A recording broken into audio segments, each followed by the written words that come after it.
Dungeon tree vid. Dungeon tree vid. Dungeon tree vid. It's slim pickings over at the dungeon tree nearby. We've got some stuff that I've been saving up over the course of a longer period of time this time because I've covered so many other things, but it's been long enough and now I can finally show you my collection of dungeon tree recommendations. Don't laugh, or do. I mean, laughing's fine. First up, and this is going to be very contingent on whether or not your store carries these. Mine carried them for about 5 minutes. My Dollar Tree, which typically has prices of $1.25.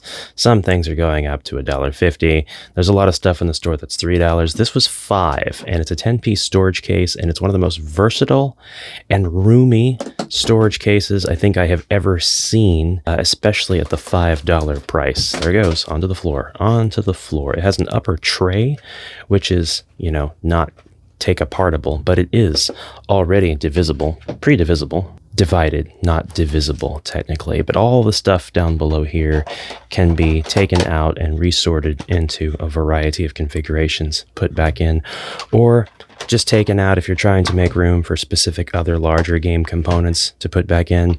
I have a few of these cases that I'm using for different homebrew things, but some of them I don't exactly have a final use or a permanent home for, so I don't know if I will find this particularly useful. What I will try to do is convert a bunch of the stuff that I have stored away, random knickknacks, odds and ends, hobby stuff, and see if I like it. And if I like it, then I will keep it. But this is for $5, absolute steal, absolute mind-blowing. There's other comparable things for like 16 plus. All right, I see you raising your eyebrows. You're like, Ash, it's just a pill organizer. That's all it is. These come in a few different shapes, a few different sizes.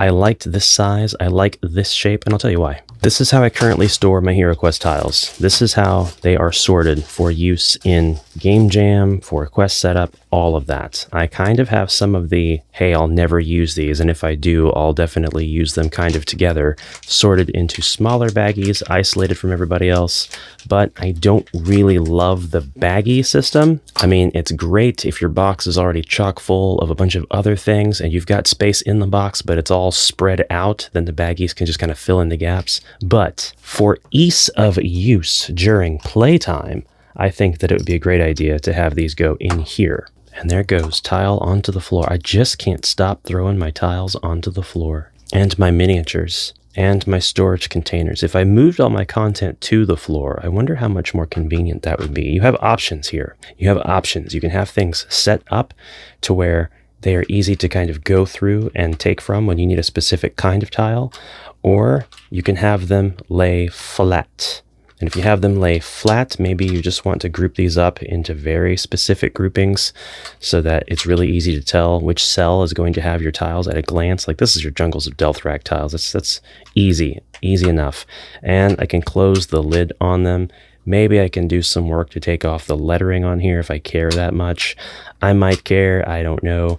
But then you could also have it both ways too. When it's game time, open that up, flip them up, and now you've got a pretty easy way to tell with little previews at the top here what tiles they are. It's pretty ingenious, and if you're just wanting to use this as a storage and you don't want these attached at all, you can just tear them right off or cut them off. I mean, that might be the smarter thing to do. I got 2 of these so I can kind of experiment, one with the lids on, one with the lids cut off, and see what I like better. And then I can have my tiles sorted neatly next to my game supplies, and then I can take everything out at a glance and make my quests even faster. And when it's time to store it all back in the box, all the tiles will just go into their respective pill boxes, and into the boxes they will go. And that's where the lids will come in handy. If we keep them on here, then we will just basically ensure that our tiles aren't going to fall all over the box should we gently jostle the box. My main thing is rock walls and then pit traps. I use a lot of rock walls when I'm building you guys' jam quests, and I use a lot of pit traps. So I'm constantly kind of digging through bags looking for those. And one of my pet peeves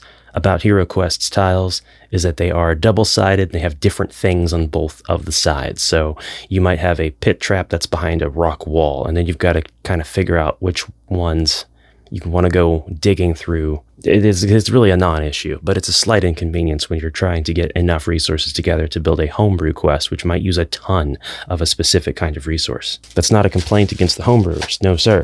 Just a complaint about the HeroQuest tiles. We'll move those off to the side and we will continue on.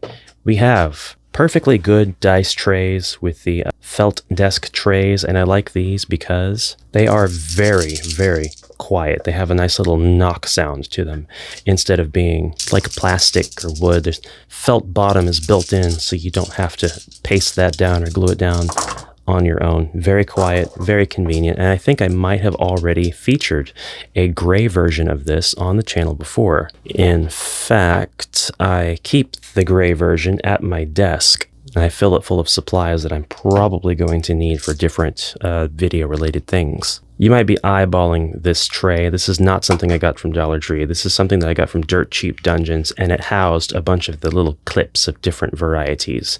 And I have since kind of merged all of those clips together into another few containers. But this one I decided to take out and use for this next demonstration. This has come with a few disclaimers. We have Resin Studio, which, yeah, they do have this at Dollar Tree, $1.25 a bottle. You get a part A and a part B. You are going to buy them separately. Main idea is we have epoxy resin and epoxy hardener. You will add 1 part of epoxy resin to 1 part of epoxy hardener. The work time is about 30 minutes. You'll mix thoroughly to prevent uncured surface areas from forming. Now, there's an entire art form dedicated to this sort of thing. You will find different epoxy things on all kinds of channels surrounding miniatures and sculpts related hobbies. Boylai Hobby Time. I'm sure Wylock's done stuff with resin.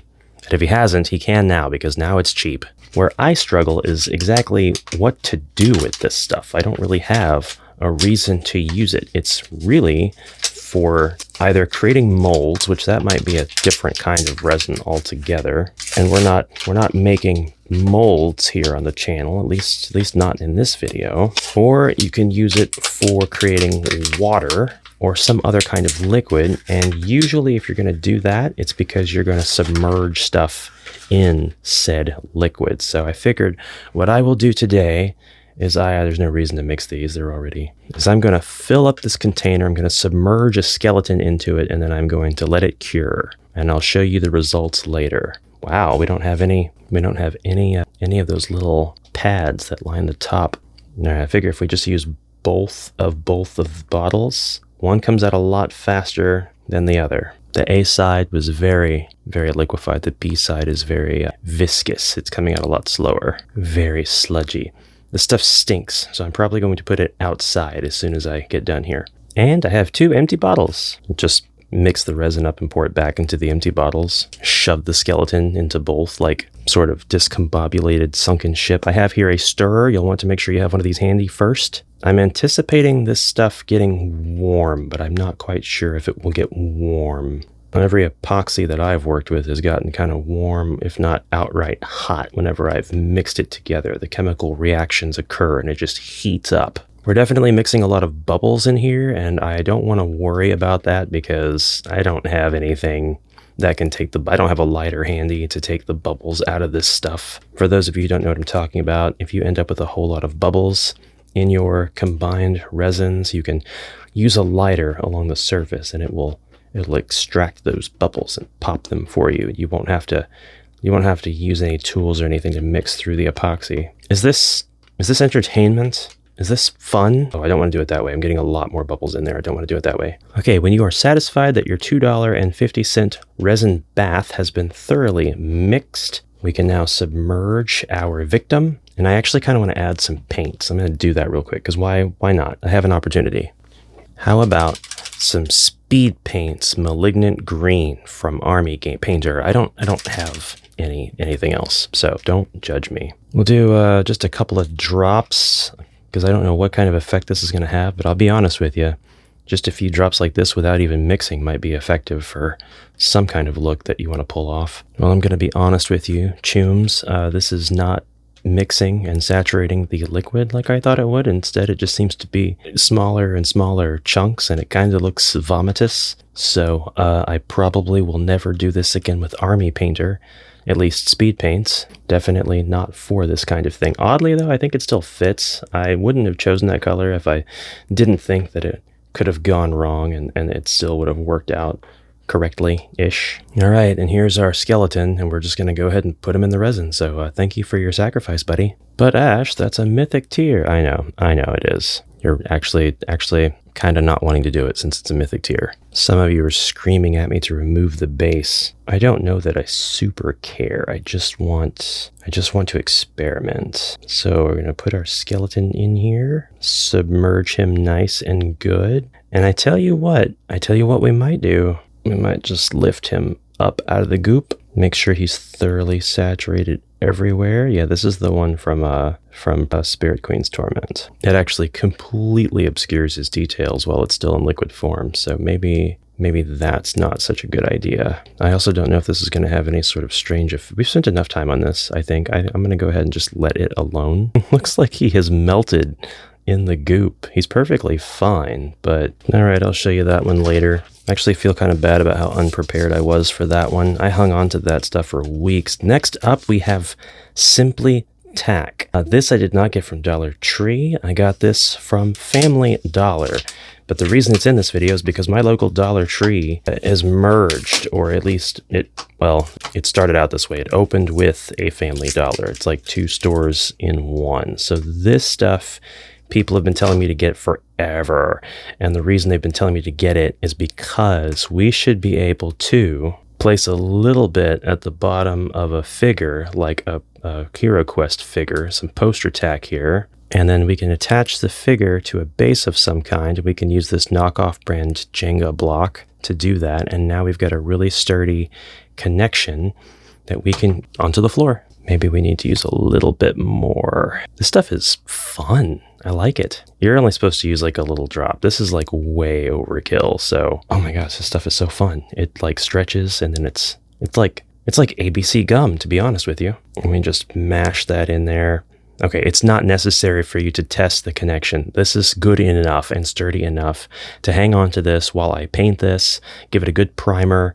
I can set this up in an area that's not super windy, and if I have a more of a base on whatever it is I'm trying to stick the miniature to temporarily, I can definitely put it out somewhere so it's not going to fall over or blow over or blow away or whatever. Then when I'm done, I can simply lift up the dowel or whatever I have, and then I can do my zenithal highlights, and then I can do my painting, and I don't have to worry about holding the base and getting paint all over my fingers, which I'm going to do anyway. Guys, a base like this isn't going to stop me from painting my fingers, but I appreciate the thought. Oh, look at that. We have successfully pirated the Avalon Hill logo. Hey, wait a minute. Is this how we do it? You wouldn't download a car? Is this how people do this? And then we just peel, and now we can pour the resin in there. We'll just pretend that we didn't do any of that. We did not stumble upon the dark keys of Solomon. We're just going to push everything back into the packaging, set this aside, and move onward. I hear you. You want something a little bit more practical, something you could use right now for your HeroQuest games. I'm here to tell you alphabet beads is that practical thing that you can do. They also have packages of these at Dollar General right now. They're only like $2 or $3 or something, but there's 3 different packages, and each one's got a different kind of bead, and I thought that they were all very HeroQuestable. These particular alphabet beads, you might be wondering, how on earth would I use these? I can't wait to spill these all over the floor. I'm going to take, wow, these actually smell worse than the resin. That's crazy. Well, you see, as beads, we're just going to slide these over the barbarian sword, and whatever words it makes is the power that's imbued in the sword. I'm kidding. That's not what we're going to do at all. You have letters on these. Letters on the beads. You can take these, you can spell out words in advance, like, let's see here. I don't know what kind of word I should use. Okay, I'm sure it's in here, but I can't find the letter R, so I'm just going to spell the word sword. All right, you got your letters, all right? These are now clues, and you're going to place these in rooms across your dungeon, and I'll place them across the rooms of my neoprene beautiful dungeon mat from Ian Schofield. Link is not in the description below. Just go to DriveThruRPG and look for Ian Schofield's beautiful dungeon mats. Now, these will all be in different rooms, okay? And as the heroes progress through the dungeon, they are going to encounter these letters. Perhaps they'll pick them up by stepping on them. Perhaps they won't have to at all.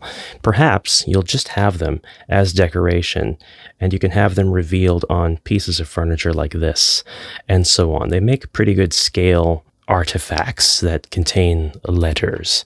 And this is how the heroes can piece together the clues. They'll have to find all of the letters that are in the dungeon to perhaps unlock a door, or awaken a gargoyle, or get all of the pieces of the answers to a riddle that is being given. So you can definitely do this for your riddle-based quests if you have any sort of puzzle that involves a riddle, and you're kind of worried that there's going to be the scenario where your heroes just aren't getting it. You're like, it's broad, it's made of metal, it's in the famous 1990s HeroQuest commercial.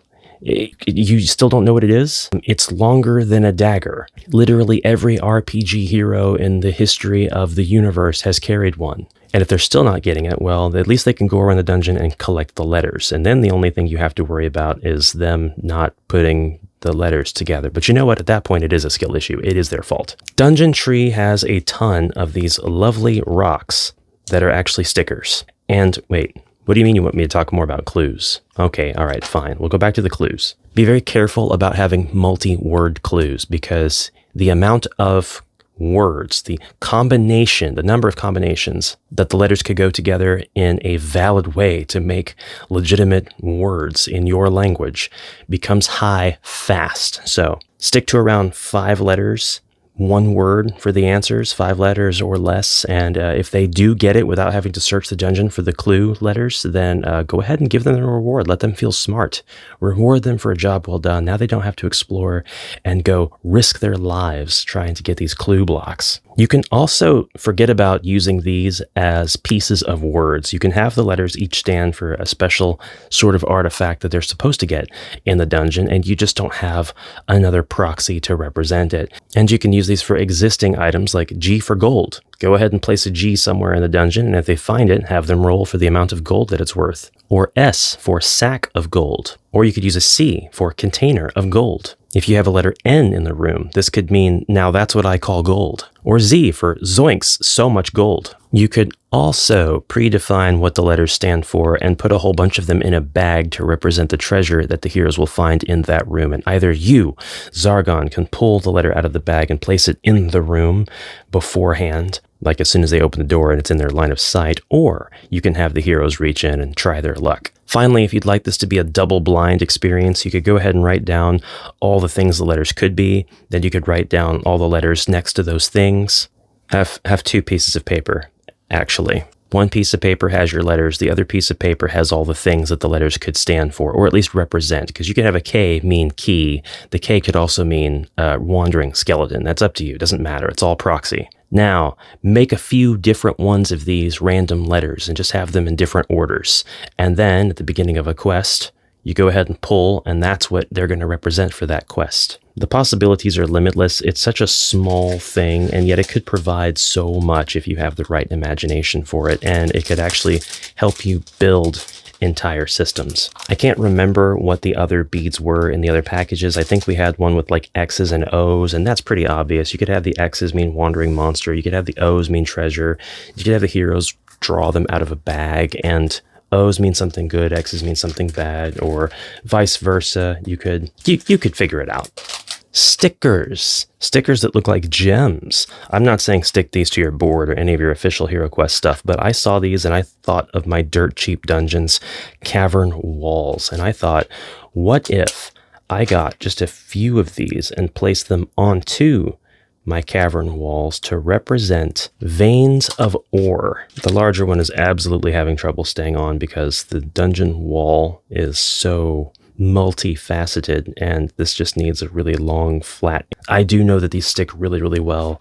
Once they do stick to something fully, they don't quite ever come off. So I'm not going to judge based on the results of that one, but I am going to use a smaller one. So there you have it. You've got a vein of ore that you can use. If you've got a gathering system that you've implemented in your HeroQuest game, which is not very common, but if you do have one, then this can represent spots in your area where your heroes will be able to perform an action to mine and get treasure off of it. You could absolutely do it with the existing assets you have. You could take these and stick them to each other because you have a bunch of them that are like the same shape. Just peel them both off, stick them to each other. They'll never come apart again.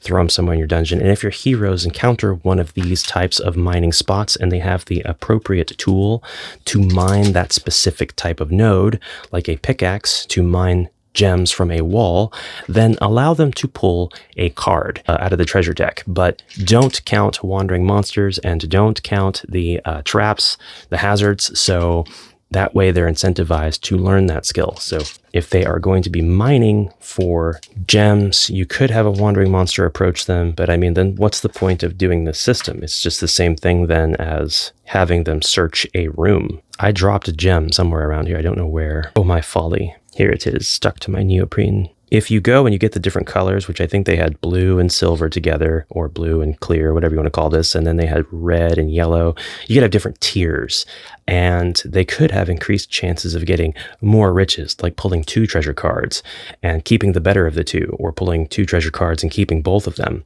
Pulling 3 treasure cards and keeping the better of the 3 would be a better, scalable level up experience for better mining, in my opinion. However, you could do that just with the 1 color. So with 2 colors, you could definitely have them pull 2 treasure cards and keep both of them and so on.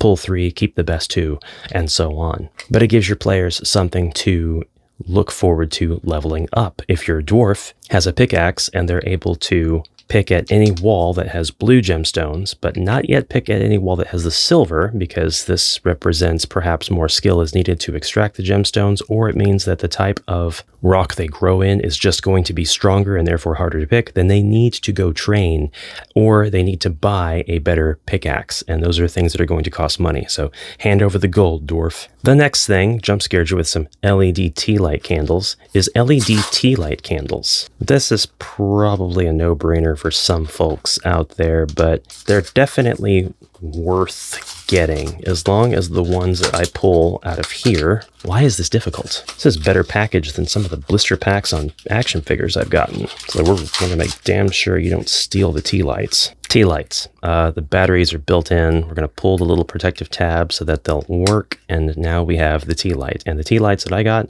I am very pleased to share that they look like flickering flames. So we'll just take all of these and we'll pull the tabs, and then we'll have our lovely tea lights, and we can use these right out of the box as ambiance. If your heroes are visiting a dark dungeon, turn off the lights, make it look spooky and dark like that, and you will be playing a dungeon by candlelight. You can actually have them represent braziers, torches in the dungeon, and if the hero opens a door, then this particular room is being lit. It has a really strangely romantic effect, I have to say. And if it's lit, then they can't be attacked by wandering monsters in that room, or there's some other benefit that this specific dungeon can provide as long as they are in a lit up space. The other obvious use for these is to homebrew some parts that you already have. Perhaps take the electronics out of this white case, because once you remove the case, you'll find that there's really not a whole lot going on inside here at all. It's a very, very small battery, very small circuitry. The biggest part is probably this flame molded, and then you can have your different components lit up. You could also just kind of put it on top, depending on the thing that it is that you're trying to light up. You could build this tomb up on the side with some Jenga blocks or something. Make it immersive, make it temporary. Keep the tea light when you're done. I like the idea of a quest that has these lights sprinkled around, and you could actually prime the outsides and paint them up to look like these giant bowls of flame. I mean, it would not be difficult in the slightest. Prime them, give them a little splash of gray, throw them around your dungeon. Buy multiples if you would like to create a complex quest where if one of these is in a corridor, it means the whole corridor is lit up and the hero is going to need to light the next one. And that's another thing that just came to me. So very happy to share. You could have these heroes go from torch to torch. And if the torch is lit, they could use an item such as a stick or an unlit torch, and they could light their torch with it. And they could carry that torch around, but the goal is to light the next torch in the dungeon. And when they do that, then you can turn it on. And you can have their torch go out if they have to fight monsters or if they take any damage or anything like that. The visual presence of all the torches being lit up on a board might look really, really cool. You could have different things in the dungeon that will trigger these torches to light up whenever the heroes accomplish the hidden objective. So if you go to the northwest quadrant and you destroy all of the orcs and the goblins, then the light that's in this corner of the center room will light up, and the heroes will slowly begin to realize what it is they need to do to complete this puzzle. When all of the lights are lit, that's when the tomb in the center of the room opens and the Witch Lord comes out. I can't find my Witch Lord, so we'll just pretend that this is the Witch Lord. 'Cause this is Witch Lord night. So sorry, moving on. Next up is craft polymer clay. I was going to try to leave myself enough time to actually sculpt something with this, but I don't have enough time to even get this out of the package. So I wanted to show you that there are different colors. We have some nice muted pastel colors. There are primary colors, but I absolutely abhor the primary bright blue, bright yellow, bright red all together. I guess I don't abhor. I guess it's okay. I just didn't want to buy it because I didn't think that I would really be able to make anything with it. But with these muted pastels and this black, gray, white combination, you absolutely could make some neat stuff, make some simple stuff. Just craft some sculptures. Maybe use this clay to make something out of the torches that you can put in your dungeon, the braziers. They also have different tools to use with the clay, so go ahead and grab yourself a pack of clay tools, 5 pieces. It's not the tool, it's the skill, so you will start off with some nice cheap tools to hone your skill, get better, get used to the ball tool and the pokies and the knives, and you'll come to understand why channels like Boylai Hobby Time are so cool and can help facilitate inspiration with clay. We also have these clay texture sheets at mine, and some of you I know would like to use this stuff. Some of you are raring to go with texture sheets. There's rollers out there, and the rollers might be perfect for what you need. But you might also decide that you just need a texture sheet to accomplish something specific. And the sheet's bendy. It actually feels a lot like Reaper Bones plastic. You could go ahead and mash your clay over it, peel it off, and then cut your tiles individually. This one is double-sided, and they have more than just this variety. They have a couple of other double-sided varieties they were kind of more interior design-esque, and actually I think this riveted one was the only one that I might find useful, not this leopard print, but you could definitely paint this up to be cobblestones, and with a little bit of imagination, anything's possible. The last stuff that I wanted to show you for this episode is I found these 2 games, Secret Identities and Listed Out. They were just $1, but they were at my Dollar Tree, I think. I'm pretty sure they were. Maybe I got these at Dollar General. I don't remember, but these could be used for riddle-type puzzles, and honestly, it's a weak thing to end the video with, but you never know who might find inspiration in this sort of thing. You could go through the Secret Identities cards and pull out the ones that you think would be more attuned to your specific party, but they contain basically who am I type questions. There's 3 questions per card with an answer, and so you do the top one first, which is going to be a catch-all. Like, this could almost apply to anybody in this industry. He enjoys producing more than acting. If somebody guesses this, give him a bonus. Give him like 500 gold coins at this stage. Then if nobody's getting it, give him a couple of skeletons as punishment. And then the second question, after they get done with their fight, he is the recipient of 2 Academy Awards and 2 British Academy Film Awards. Do you get it? No? Have some abominations. And then the third one, starred in the 1999 film Fight Club. At this point, you might be tempted to say Edward Norton, because all of that talent definitely would apply, but no, the answer is actually Brad Pitt. So at this point, if they get it right, they get a paltry amount of coins. They get to go to the next room and maybe do it all again.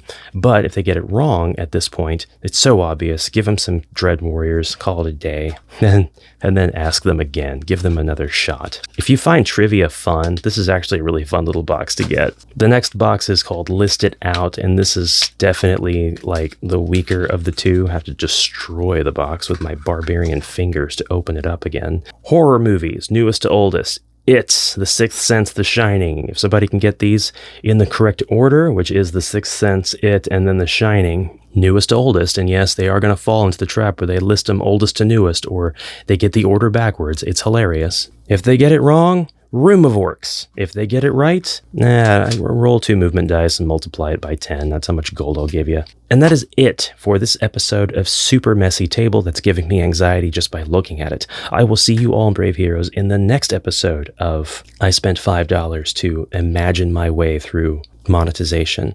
And until then, I hope you have a great, productive, imaginative rest of your questing. I will see you next time. Farewell for now.